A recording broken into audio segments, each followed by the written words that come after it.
Okay, 1 second here. All right.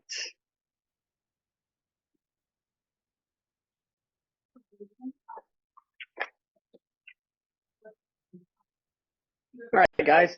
Well, I want to thank you for your time today. The greatest gift you can give someone is your time. So thanks for being here. Today, we're going to be talking about economic and housing updates, both nationally and locally. And this is kind of under the heading of how do you, in the Red Book, Gary Keller talks about becoming the local economist of choice, which really means that you understand how to read data and how to use data to make really good informed decisions. So I'm going to dive in here and do a screen share. So give me 1 second so I can get to my deck. Let's see, here we go. All right. And of course, when you hit the share button, it doesn't share. So give me 1 more second. There we go.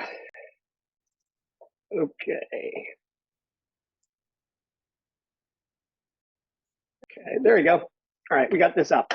It is December 2024. We're going to do a little bit of a recap of last year, of this 2024 year. We're going to look a little bit at what 2025 looks like. So a couple of things. Most of you guys know me, Brian Wentz. I'm the OP for the 2 offices here, and then I've got some other ancillary businesses that I own. I do want to preface this by saying I'm not an economist. I did stay at a Holiday Inn sometime last year. So, and I say that in jest. I'm a student of the market, and I really I spend typically about the first 30 minutes of every day just reading economic data to understand the trends from the past and how that applies to the future.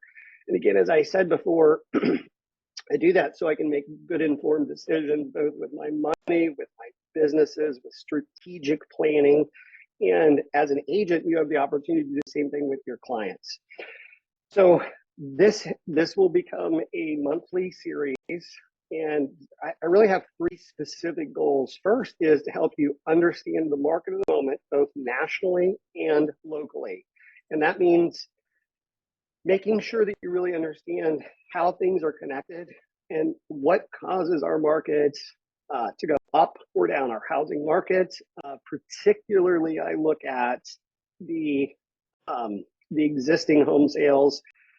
The builders kind of march to their own beat, and builders can create their own market. They can also create their own demand by how much they bring to the market. So while new construction is a portion of the overall market, I really focus predominantly on the existing home sale market, because at the end of the day, that's a supply, demand, and a natural market forces item.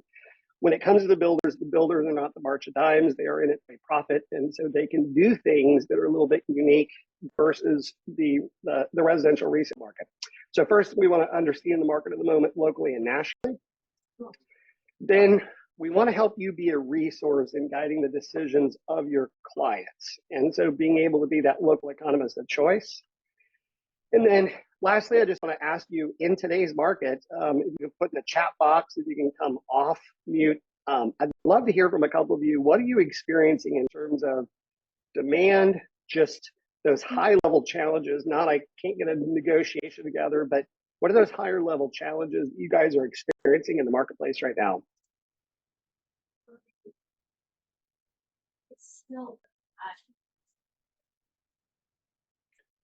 I see Loretta, Wayne, Megan, Faith, Haley.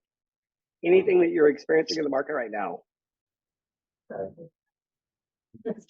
It has been a challenge and a half. Wayne said it's been a challenge.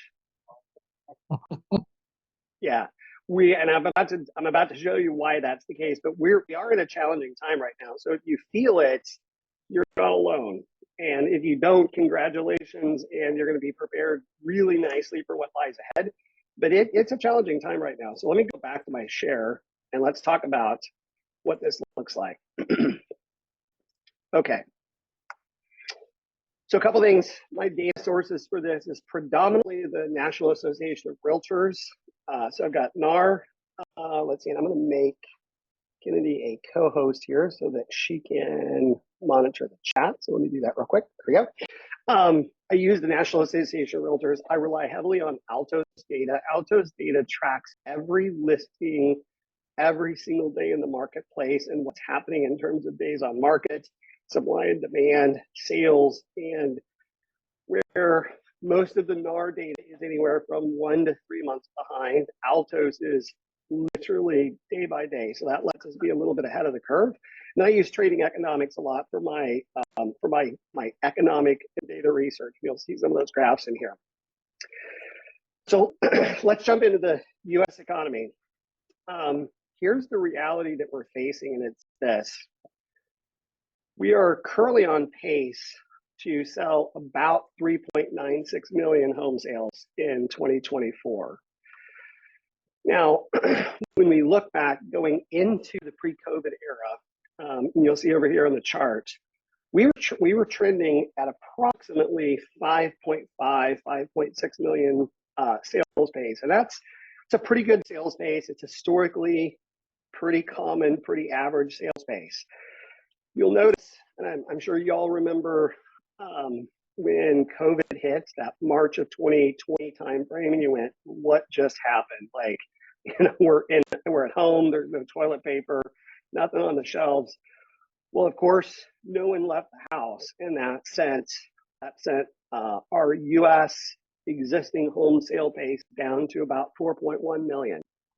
That was a very sudden and dramatic drop.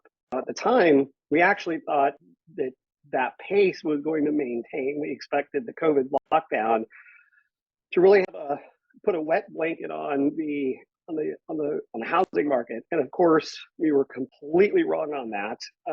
Being at home caused people to want to be in better locations, to migrate to states with different COVID restrictions. And of course, we saw an absolute surge in activity up to that 6.6 million sales pace in January of 2021. And so for those of you guys that remember that time, it was multiple offers on every listing. Things lasted a hot minute on the market and it was sold. It was just a crazy market. And as we came off that high, of course, interest rates started to change, and that started to change home buyer activity. And we're going to look a little bit at this. Now, as that has progressed, as rate cuts, as interest rates have created an affordability headwind, along with inflation, we can't discount the fact that inflation really that's affected our home buyers, and we'll look at some numbers to see financially how that looks. We've seen that sales pace drop and continue to drop. We did see some seasonal bounces, just as we typically expect to see. February traditionally in the national market starts the seasonal bump back up. You can see that we had seasonal bump up through 2024 or 2023, 2024, February seasonal bump, and here we are today. Now, here's what's important to know about this. When we look at this historically, we're in the third calendar year of the lowest sales pace since 1995. So we're basically 3 decades back in terms of the lowest sales pace in the last time we saw this kind of a sales pace. So if you got in the last couple of years and it feels tough, or if you're an experienced agent and you feel those headwinds are real, and this is where this is showing up. And we're going to explore a little bit of how this looks. Let me move this off to the side. There we go. Cool. Now, here's what's different since 1995, and this is where it gets really fascinating. When you adjust for population growth, the growth of the population through natural household formation, migration, immigration, births, all of that, we're actually trending right now at the lowest sales pace in U.S. history, which means for the number of people that are out there that can purchase a home, we've never sold fewer homes. So to say it's a challenging time is an understatement. Now, when we look at this, in January of 1995, the U.S. population was 265 million. Today, we're 337 million. That's an increase of 72 72 million additional people that live here, and that does not necessarily account for any illegal immigration that may not be factored into these numbers. So these are best case. But when you think about 72 additional million household formations, people in the marketplace, you can see that the sales pace we're experiencing right here is just, it's just, we're at the bottom. And the good news is it just traditionally can't go any lower than that. We very rarely ever go below 4 million sales pace in U.S. history, and probably going forward. I'm not sure if we're going to see a time anytime in the near future that we're going to be that low again, barring any just massive issues. So here's something to keep in mind, and I want you to think about this as you go through this.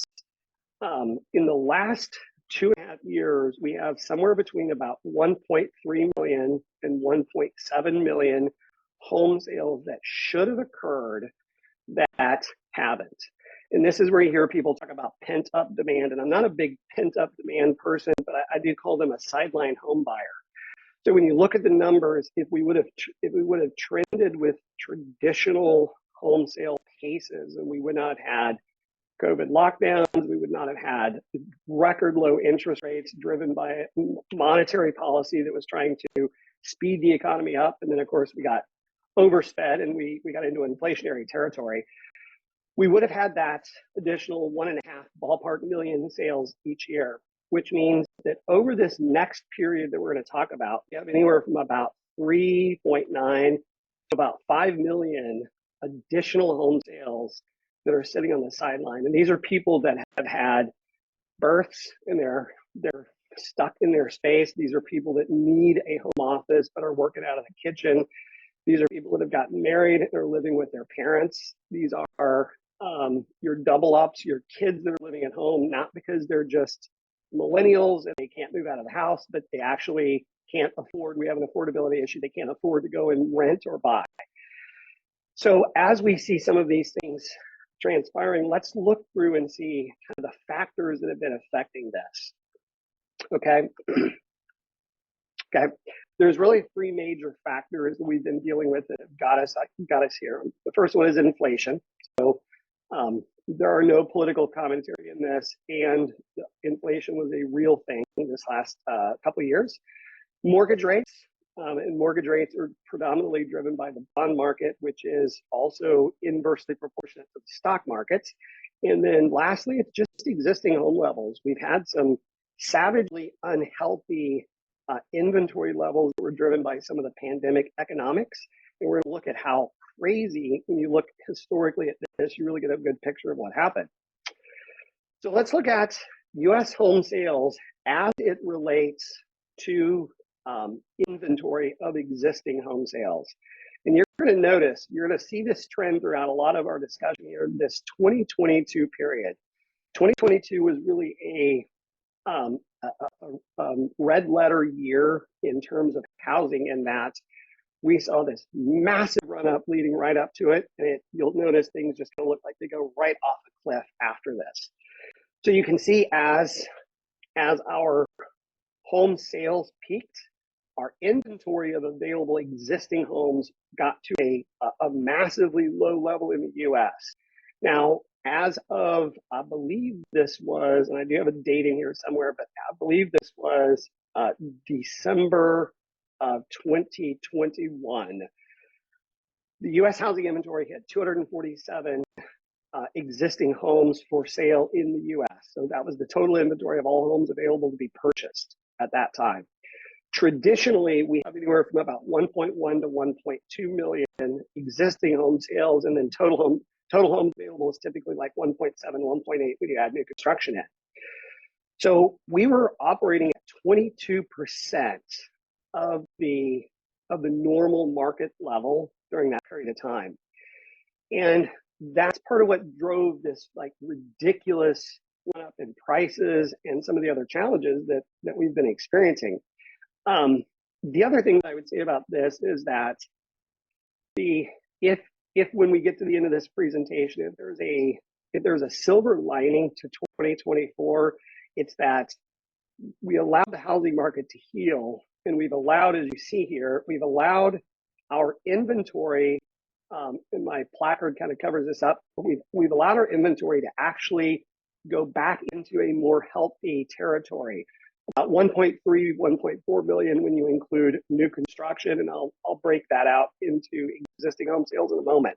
But we currently have more inventory than we have home sales happening, which puts us back in a position that as the recovery happens, we're going to be healthy. We're not going to be back in that savagely unhealthy market data. Now, much of what drove this, of course, was interest rates. And for many of you guys, you remember having sub-3 interest rates, which basically, especially in a high inflationary economy, was basically free money. I mean, you were almost paid to buy a house. You pay 3% and you make 10 or 15 or 20% appreciation in a year. So rates hit a low in December 30th of 2021 of about 3.11%. These are average across all mortgages that are originated that month. So some were lower, some were a little higher. What happened then is in February, we started to see rate hikes by the Fed. We started to see the bond market go a little bit crazy. And we went from a 3.92% interest rate to just a few months later over a 7% interest rate. And the following season, between November, this says November, this was November of 2022. This is actually 2023 right here. So we've been living in this 7 to almost 8% rate environment. And now, of course, we're starting to see some volatility settle down. And today we're sitting on a national average of about 6.6%, or the most recent data that we had available, about 6.6%. Now, to understand rates, you really have to kind of go a little deeper to understand some of the factors that affect rates. Now, here's a statistic that's really fascinating. Currently, 60% of all existing mortgages have an interest rate below 4%, and 88% of all mortgages are below 6%. This is where your skills as a salesperson really come in when it comes to you being able to identify the motivation, because you can, of course, you can marry the house and date the rates. So when you're moving from a 4% interest rate to a 6%, all things remaining equal, you're going to have a higher monthly mortgage payment. It's going to go up. So you have to be very skilled at being able to identify what is motivating that person to make the move and what's the pain if they don't, such that the pain is greater than the economic cost. And the reality is there are some people that are just going to wait until they get comfortable, and that's okay also. But the other statistic that's interesting is 39% of all U.S. homes currently have no mortgage. So we do have a large segment of the population that is somewhat immune to interest rates, or if they're buying up, those rates are maybe negligible in terms of the payment. In other words, they're not going to have that much. Now, here's something to really pay attention to. When interest rates drop, of course, home sales accelerate. And you can kind of see this is historically all the way back from the 70s. What has happened with existing home sales as it relates to interest rates? And of course, those of you that were around in the early 1980s, you remember the 17, 20, 24% interest rate days. And you can see that illustrated here. Those were days when people had to make some tough decisions on purchasing, and yet, guess what? Homes were still selling, okay? Here you can see during our COVID era where your 30-year fix took a nosedive and your existing homes just shot up. I mean, this is like a cliff that just went off it's a straight shot up. Then, of course, as rates increase, you can see how this has deteriorated and sales have started to taper off a little bit. Now, one of the things that we hear oftentimes, I think as an agent, this is a really critical item to understand. When your consumers hear that the Federal Reserve cut interest rates so many times, our people think that that means that the 30-year fixed or mortgage rates went down. The reality is that the Fed has a dual mandate. There's two things that they're looking to control.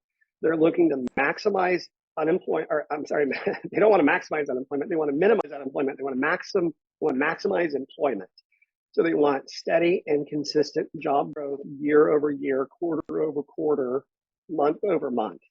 They also want stable prices. They want to keep inflation for the increase in the cost of goods into that 2% range. When you think about this from a housing perspective, if historically home prices appreciate at 4 to 5% and you want stable 2% inflation, every single year that means that your net worth is going up by about 3%, and you've got that forced savings account that's adding up in terms of the equity in your house. And that's a large part of what accounts for the disparity between the average renter's net worth and the average homeowner's net worth. Now, when we talk about the federal funds rate, that's actually the rate at which banks lend money to each other when they have excess cash.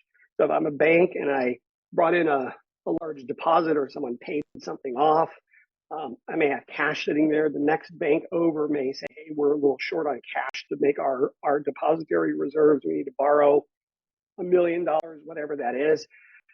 They'll lend it at that federal funds overnight rate. So that doesn't directly influence mortgage rates, but it does indirectly, and here's how. And before we dive in there, let me talk to you a little bit about inflation. So you can see here, this is inflation dating back into the 2015, 2016. Of course, we had a few quarters here of negative inflationary growth in this period of time. We were flirting with a little bit of a recession. But you can see here as we entered 2021, 2022, a tremendous amount of economic policy that contributed to this. We had low interest rates. We also had the Fed was acquiring its balance sheet was growing, which means it was basically pumping more money into the economy for private investment. And we hit that high in June of 2022 that was 9.1%. Of course, the discussion was that it was transitory, meaning it was just a very short-lived item. And of course, we all know that we lived through it, and it did not turn out to be short-lived. So we do have inflation coming back under control, but this largely is impacting where we are today and why we're at this depressed level. Now, the other item that the Fed looks at is unemployment. Unemployment is still pretty steady, although we do see unemployment starting to raise. And you can see here, currently, we've been going through some months where we had some big revisions. I think we may see some revisions. It always shocks me how they say, hey, we generated this many jobs, and they go back and go, whoops, nope, we didn't. Never mind, we're going to correct that. The market's already adapted to those changes. But we're watching this very closely, and this is a little bit of a sad thing to say. However, if we start to see the job quits rate or the unemployment rates start to move in a negative direction, it ironically will have a positive impact on housing. Now, we don't want it to jump massively because just like in 2008, if people don't have jobs, they can't make their mortgage payments, and then you get a glut of inventory, and then you see prices go down. However, right now, the foreclosure rates are at very low levels in the U.S., historically at some of the lowest levels ever, and balance sheets are about as high as they've ever been. In other words, homeowners have more equity than they ever have before. So we're in a really good market in terms of this. So a little bit of housing or a little bit of economic weakness in jobs would actually help us a little bit. And I hate to say people need to lose their jobs for us to sell more homes, but it may be a little bit true. So here's the reality of what the Fed did February 28, 2022. We were sitting at a quarter or 25 basis points. By July 6, 2023, we were at 5.5. This was the fastest federal funds rate increase since 1980. And if you look at it on a bigger scale, so hold on 1 second, my device is not plugged in here. There we go. If we look at this on a bigger scale, you can see what happened in the 1980s. Of course, we had the same issue with inflation during that period of time. April 1st, 1979, the federal funds rate was at 10%. By March 1980, it was at 20. We jumped back down with some cuts, and guess what? We had to go right back up. And on the heels of that, of course, we had some savings and loan crises and some other things that happened. So what we've experienced, the last time we experienced that was really the 1980s. And again, most of us were probably younger in our careers and ages at that point. And that's why this feels a little bit wonky that we're going through this today. Now, getting back to the funds rate versus the 30-year rate, it's really important as we look at this to understand what influences that 30-year rate, because the biggest factor that's going to influence 2025 is going to be what happens with mortgage rates. If rates do what we think they're going to do, we're going to have an okay year. It's not going to be a bad year. It's not going to be a banner year. It'll be okay. The wild card is that if rates do better than we think, all bets are off, and most of the forecast models just break if rates get to a certain level, and we'll talk about what that is. So here's the correlation, and I say it's correlation, not causation. The correlation between the federal funds rate, the gray line is federal funds rate, the blue line is the 30-year fixed mortgage rate, the average in the US. And you'll see they tend to kind of rise together, but it's not a direct one-for-one change in any given direction. It's just, it correlates. However, the 30-year fixed rate is based directly on the 10-year Treasury note.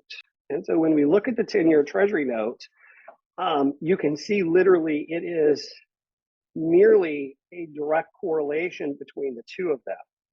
Now, it's not the same, it's correlation. And the reason for this is that the 10-year Treasury, the average homeowners in their home for an average of 10 to 12 years, therefore, mortgage rates very closely align with the amount that you would get by investing in a 10-year Treasury plus a rate of risk based on they have a profit margin to make, they have expenses and overheads. If you're in states that have more challenges with foreclosures, you may see the rates a little higher. If you're in states where there's lower foreclosure rates and less climate risk, you may see those lower. All those things factor into it. But there's a correlation there. Now, here's the historical trend.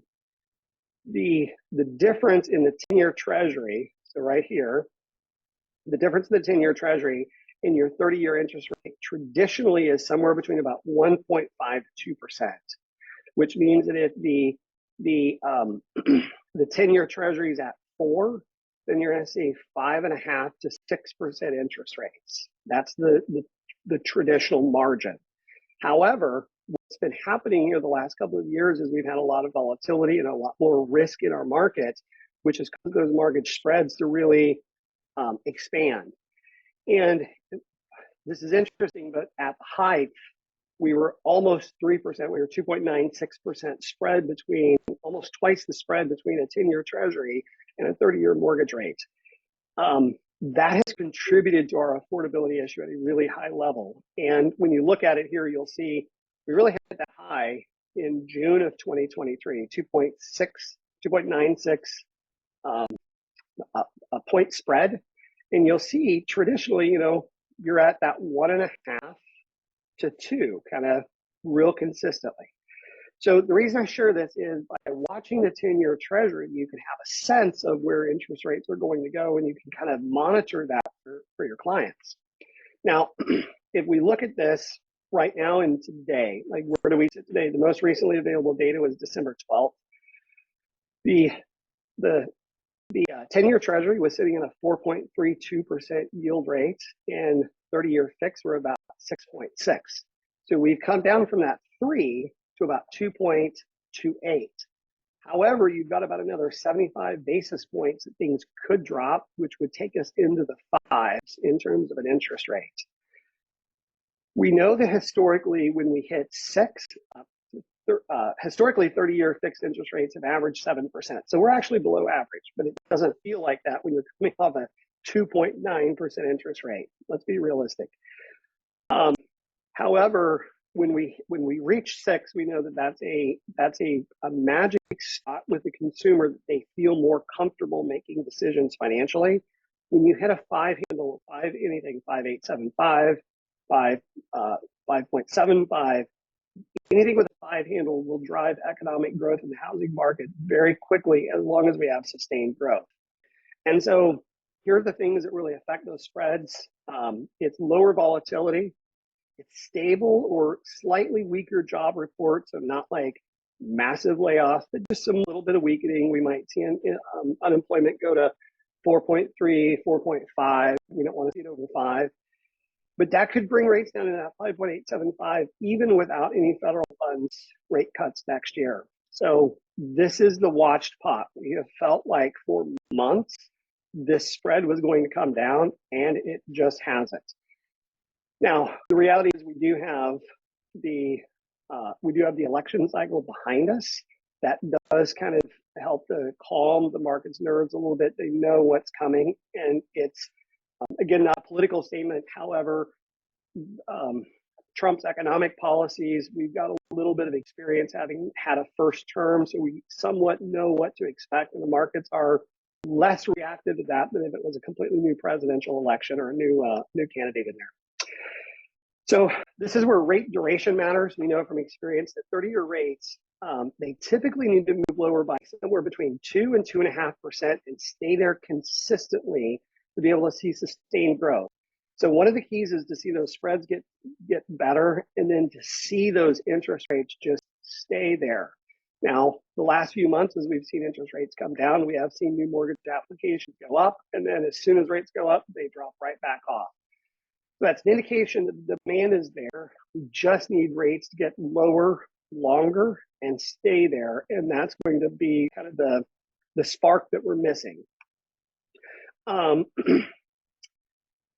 If the high end has been 7 to 8% in the mortgage industry, then rates in this case would need to be 4.5 to 5.75 for about 2 years to have long-term sustained growth. So that difference in 5.75 and 6.25, 6.5, that's literally the difference in what will make a good 2025 versus a banner 2025. Again, if we say stable inflation and unemployment, you know, we're in that same 5.375, 6.25 rate cut. So the conclusion that we have from all this is we have an affordability issue, not a demand issue. The reality is that when rates fall, demand will return, and there are a lot of sideline home buyers that are sitting there ready to do something. Okay. Let's see. I had one more slide in here. Let me just grab that for you real quick. I think that one was hidden. There we go. Current slide. I want to just show you why this affordability matters. All right, there you go. Here's why this affordability matters. If we look in 2021, the median home price was $357,000. The median mortgage rate was 3.01%, which meant that a homeowner purchasing at that time, their PITI payment, just principal and interest, I said PITI, just their P&I was $1,206. At that time, the median income was $85,806, which meant that a borrower would need $57,888 of income to be able to qualify for that house and be able to pay that $1,206 payment. When we come down here, of course, prices have gone up. So October 2024 median price is now $412, but interest rates are 6.51. That same payment is now $2,086, which is a 72% increase. And the impact on income needed means that in order to, with the median income being $102,400, it means they need $100,000 of that income just to be able to qualify. So we have, at the same time that our cost of increase, it takes 46% more of our income to qualify. This is where affordability comes in. As those rates return back into those 5 ranges, you start to see a significant increase in the affordability, okay? For the purposes of this, if you guys have any questions, don't hesitate to put them in the chat. Kennedy is monitoring, and we'll be able to make sure I'm aware of that. So let's we looked at the economic of what's happening. Now let's go through and look at the national housing market so we can see how things are, what's happening at the national level, okay? We look at, close this down a little bit. We look at the national housing market. This data comes from Altos Research. Again, they track every home listed in the US every day. Nationally right now, the median list price is $424,000. The median price of a new listing, so the median is not average, but it's the very middle point, is $389,000. You're tracking at about $212 price per square foot. I'm not a big price per square foot person because I feel like price per square foot is it's like the price per 4 tires for a car. You can have a Yugo and you can have a Lambo. they're not the same price per 4 tires. However, what matters in price per square foot is trends and seeing what's happening with trends. Nationally, the average days on the market is at 112 days. We're going to look at that. The median number of days on the market of a home is 77. Okay. Currently, we have 38% of all inventory at price having taken a price decrease. This has fallen substantially. We typically will see in a healthy market, 35% of listings will have taken a price reduction at a given time. Nationally, we hit, I think it was 54, 56% this year. So we were almost 1 out of 2 listings had taken a price adjustment. 9% relisted, and currently we're sitting at 682,000 single family resale properties. And this number is again significant because typically we have about 1.1 to 1.2 total existing resales on the market at any given point. So we're still down substantially in total listings, but we're not at 247,000. We're not at that savagely unhealthy market. In the US, the market index is a 37. 30 indicates a very even balance through the buyer and seller's market. So we still have a slight seller's advantage. Even given all of the things that are happening in the marketplace, it's not quite buyer's advantage yet. And that's kind of interesting. So if we look at inventory, you'll see this is where we're sitting at that 682,000 level. When we go back to that March 24th, 2022, there you go. I said it was January, so I was off a couple months. 240,000, that's where we were at. This is a significant increase in US housing inventory. And the one slide that I don't have in here right now, I don't think, is that in Florida, Florida represents a little more than 10% of all listing inventory in the US. And when you add Florida and Texas together, it's about 22%.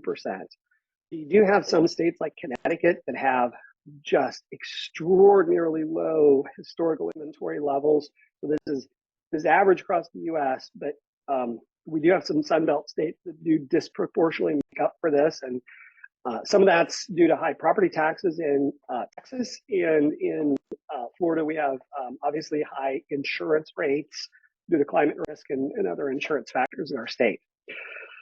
So right now, we're sitting at a 283% increase in inventory. This is headed in a healthy direction, and roughly 80 to 82% of all home buyers that enter into the marketplace add a listing to the marketplace. That's where when we see the increase in activity that's going to happen in 2025, we actually will see an increase in home sales pace, while at the same time seeing an increase in inventory coming to the market. So we'd like to see this number a little higher. This is pretty darn good. Not bad at all. Again, we look at average days on the market. Here's 2022 again, July 8th. Nationally, we hit 54 days on the market. Currently, we're sitting at about 111 with the 90-day average at about 102. So that's an indicator that days on the market's growing. Of course, this time of the year, it's holidays. People tend to be a little slower in terms of their buying. They're in vacation mode. Agents are in holiday mode. All those things do play a factor in seasonality, but we'll probably see that start to dip down a little bit as we get into that February market nationally. Price decrease, as we talk about this, 38.1% in March of 2022. Again, that 2022 market, 16.6% of homes were taking price reductions, almost double, more than double. So we're back to a more normal, healthy market. So let's take this into the local housing market. I'm going to look at Sarasota, Manatee, and Charlotte counties. So because we've got agents that work all 3 of those areas. Sarasota, we're right now at we're at a 30 on the market action index. So we're not in buyer territory. We're not deep in seller territory. This is still pretty balanced, although the advantage is still a little bit seller side advantage. Okay. We're going to walk through some of these right now. The median price per square foot is $283. We have, let's see, price per square foot, $283. About 43% of the homes in Sarasota County have taken price reduction. So you'll notice it's a little higher than the national average. We have 2% of the people that thought it was a good idea to increase their price. Kind of laugh at that, but that could be new construction prices changing also. Relisted 3%. So the off markets are at a very low pace right now. And of course, medium rent is quite a bit higher than the national average at $29.30. Now, if we look through this is where you can see the inventory levels. There's currently about 3,401 homes for sale in Sarasota County. In March of 2022, again, we're back to that 2022 level. You had 328 homes for sale. So we have 10 times the inventory. And I think this is a really good tool to use with your buyers to be able to say, hey, we have more options today. Rates are higher. We have more options. So it's a good time if you can qualify for the rate, lock in, buy the house. When rates come back down, you can always refi the house and lower your cost of ownership, 10 times the inventory. For sellers, this also helps you make some pricing decisions, because if they think that we're in this market and we're in this market, how we price homes is quite different. And the expectations around multiple offers is going to be quite different, obviously. We look at average days on the market. We're currently averaging 118, with the 90-day rolling average being 121. So we're starting to peak. Our season is starting to happen here early. We, of course, a little early than the national market in terms of the seasonality being inverse to the winter months nationally. And yet, again, back to that May of 2022, we had our low at 37 days. 37 days versus 118.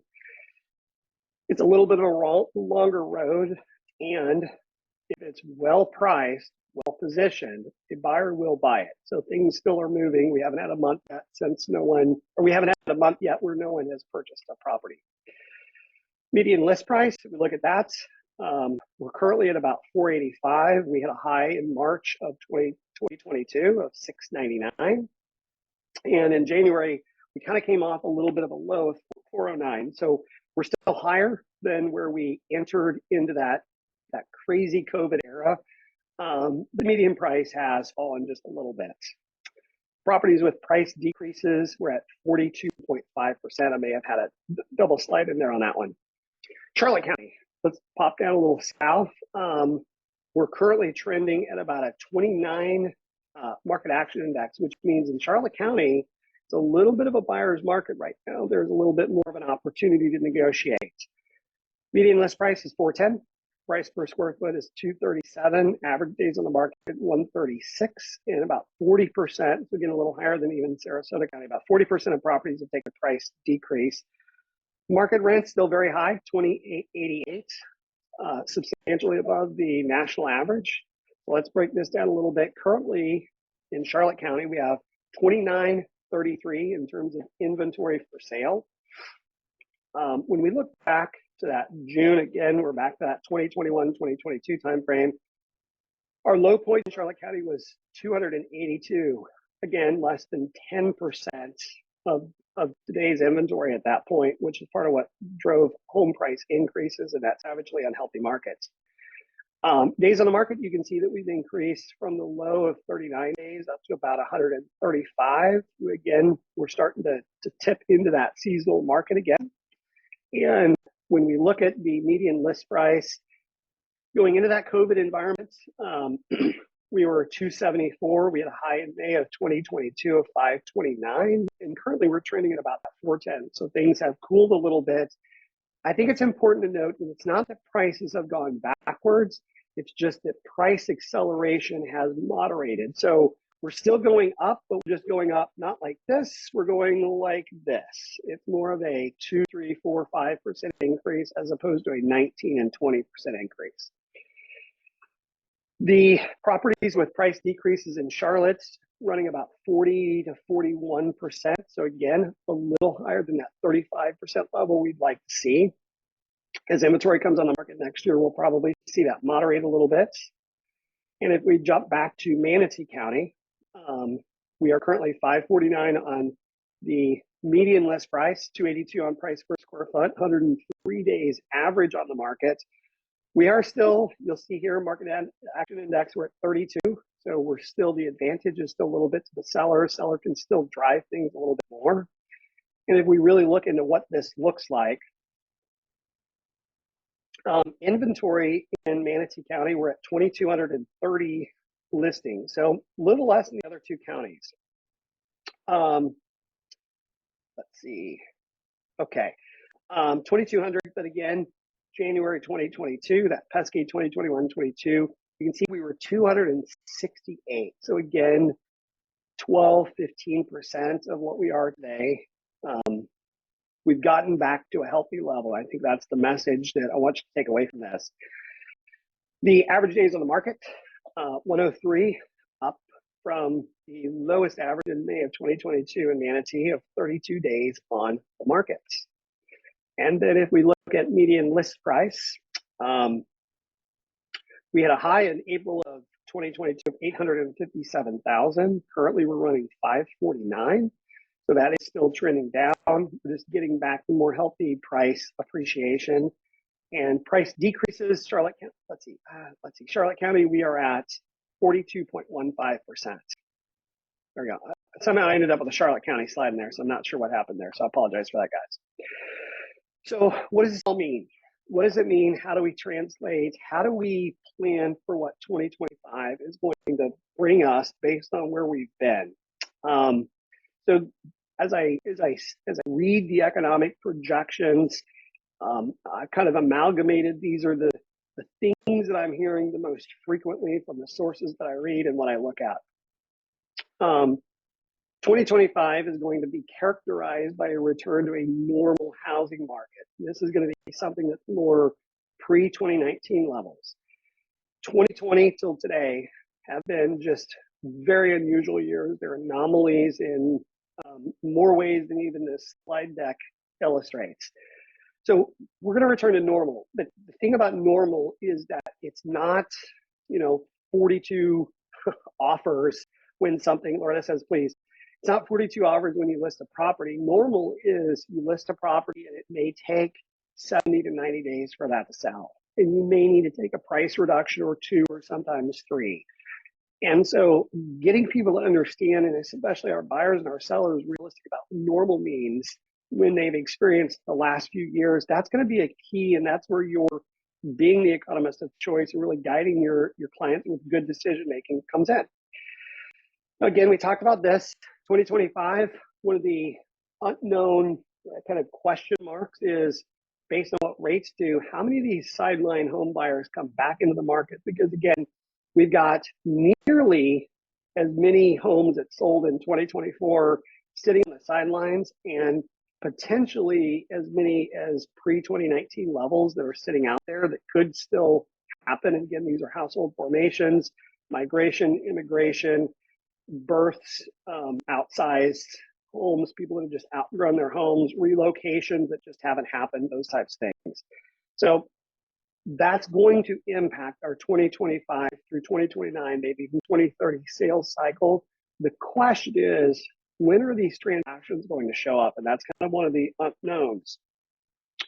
2025 inventory levels, we are going to see inventory levels continue to grow. And by the way, this is a good thing. This is going to set us up for a really, really great run in the next 3 to 5 years.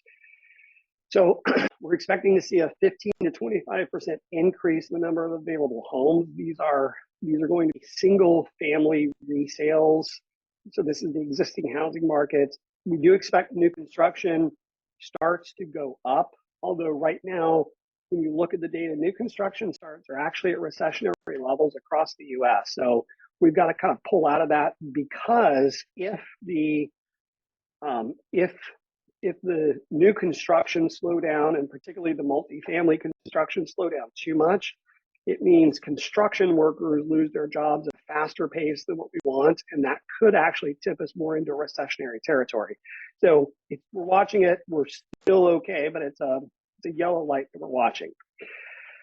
That would put us at somewhere between 785, 866,000 existing home inventory. Still far less than our 1.1 to 1.2, but when we add the fact that we have We have homeowners coming to the market that are buyers that will contribute a listing that should put us more back in that million-ish range. So it still looks good. Total home sales. NAR's projection is 7 to 12%. Many of the economists have been 5 to 10%. So somewhere in there would mean somewhere between about 4.17 and 4.4 million home sales. Is that great?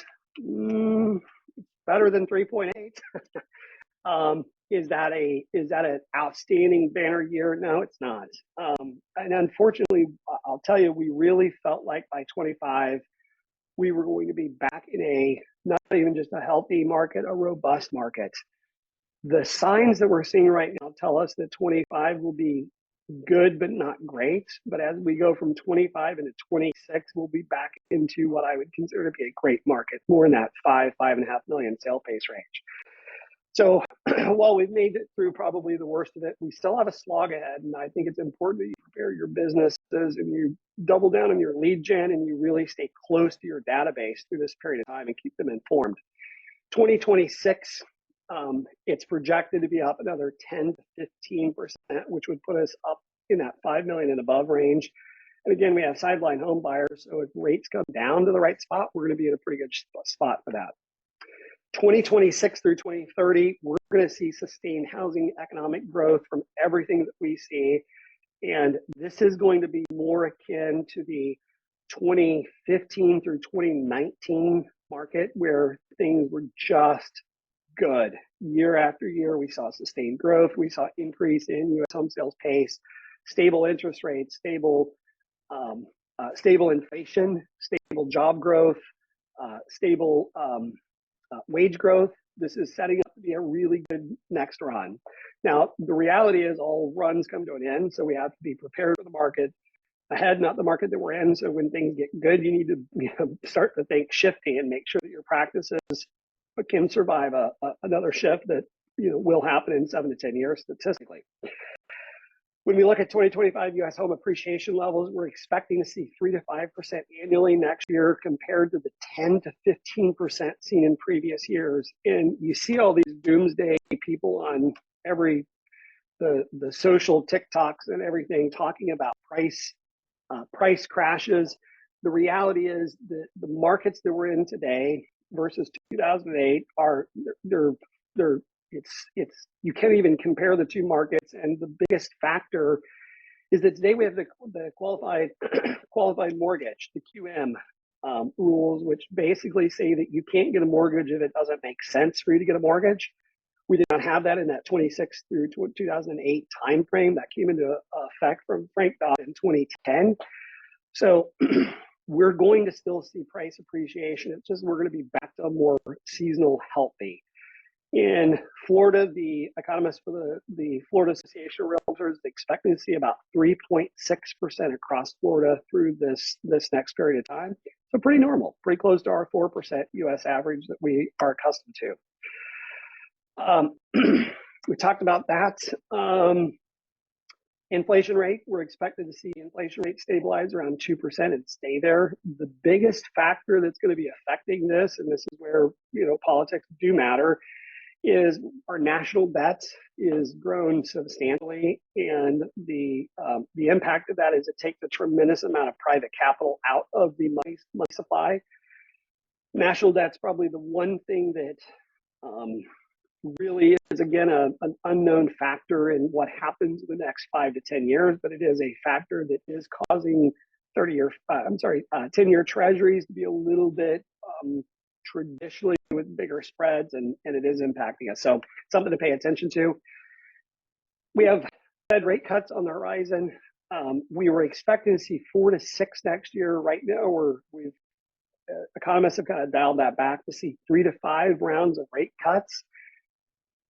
Part of this, though, is that the 10-year treasury market, the bond market, has somewhat factored some of this in already. So you're not going to see those be one-to-one impact, but you probably will see that helping to bring interest rates down. Labor market next year, we're expected to see unemployment remaining stable at 3.5 to 4%. So no surprises there. And job growth is again expected to be around 150,000 to 200,000 jobs per month, which is healthy. And we want that job growth to support housing growth. Average wage growth next year, again, 3 to 4%.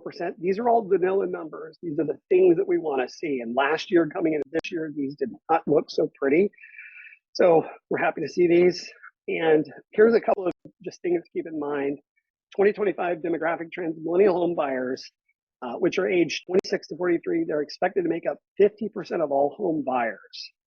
Now, when you look at first-time buyers, the median age of a first-time buyer in the US right now is 38. That's the highest that it's ever historically been. The impact of that is that when your average first-time buyers in their early 30s, they have 7 or 8 years of additional income growth, appreciation, net worth accumulation that starts to become a compound effect over time. So we do have some generational changes that we know are going to happen in the future as a result of what's happened these last couple of years. We'll want to pay attention to that, but millennials are going to make a big chunk of your buyers right now. Then we have the aging population, the silver tsunami, so to speak. The number of individuals age 65 and older is projected to increase to 80 million by 2025, and it's going to drive demand for downsized housing and assisted living facilities. So while the trend has been predominantly for larger and larger homes, we're starting to see that trend go backward and people to go to smaller homes. Again, when we talk about sideline home buyers, for that person that does have a mortgage, maybe they're an older person, they have a mortgage and they're going from a 3 or 4% mortgage rate to a 6 or 7 or 8% mortgage rate. Their cost to relocate actually goes up, not down, and that's where we have some of those people that will probably get off the fences. The overall 2025 housing market is expected to be characterized by an overall recovery in inventory, stable mortgage rates, modest home price growth, combined with favorable economic conditions and demographic shifts. This all suggests a more balanced market that would benefit a wider variety of buyers and sellers, and might I say agents also, because we can get some of our sanity back. So that is the overview for this particular session. I know we went a little bit deep on some of the underlying economics to make sure that you understand what's happening. Hopefully we kept it as milk and cookies as we possibly could to be able to make that simpler for you. And I'll provide a recording of this, and then a couple people ask for the slides. We'll make sure we get these out. I just have to get some attributions in the data sets. Curiously, before we log off, I just want to find out, what did you hear that was impactful? What stood out? What perspective did we add that prior to this maybe you did not have? I'd love to hear from 2 or 3 people.